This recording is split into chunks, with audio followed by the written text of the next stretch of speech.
Šta nosi on u ovom tom prtljagu? Pesak. Pesak?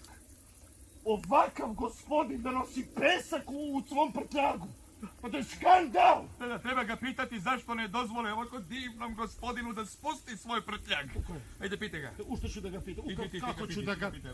Alo! Jel ti čuješ što ti čovjek pita? Zašto ova neku što kofer, jeli? A? Jeli? Malo reži.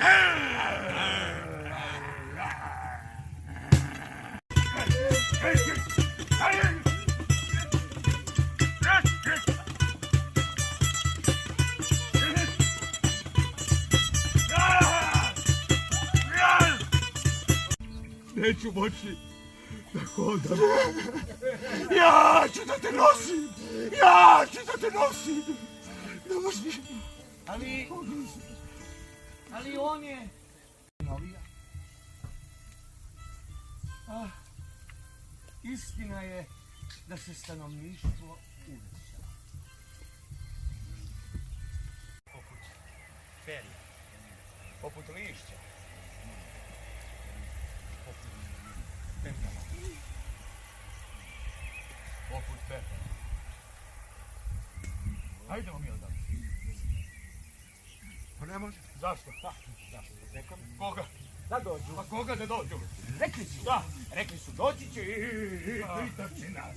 Kako smo? Pitat će nas kako smo. Ako kažemo dobro, to nije dobro. Ako kažemo ne valja, to tek ne valja. I šta da im kažemo kako smo? Jao, da, reći ćemo da imamo malo pametnija posla od detalja.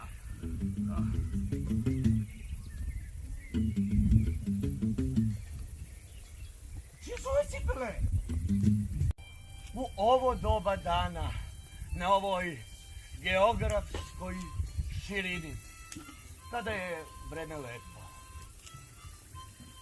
Pošto su nas od tada neumorno zasipale bojice rumene i bele svetlosti, one počinju da gube svoj sjaj, da bivaju sve bleđe i bleđe, dok ne nastupi smiraj. Ali, iz tog vela blagosti i spokoja juriša noć i prasnuće po nama trasno.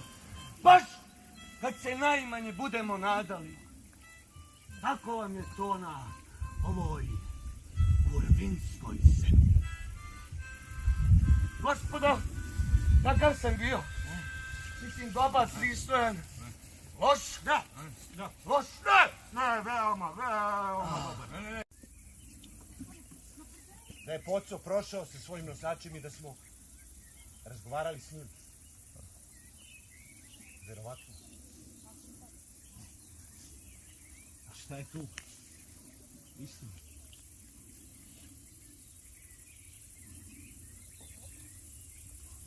On se sutra neće sećati ničega. Terat ćemo da se ponovo obesimo. Pričat će mi ponovo o batinama koje dobio i tako u krug. U istom danu se i rađamo i umiramo. Sad tako neko mene gleda od ozgo i kaže, on čeka, ništa ne zna. Pustite ga da čeka. Eto ja ne mogu više.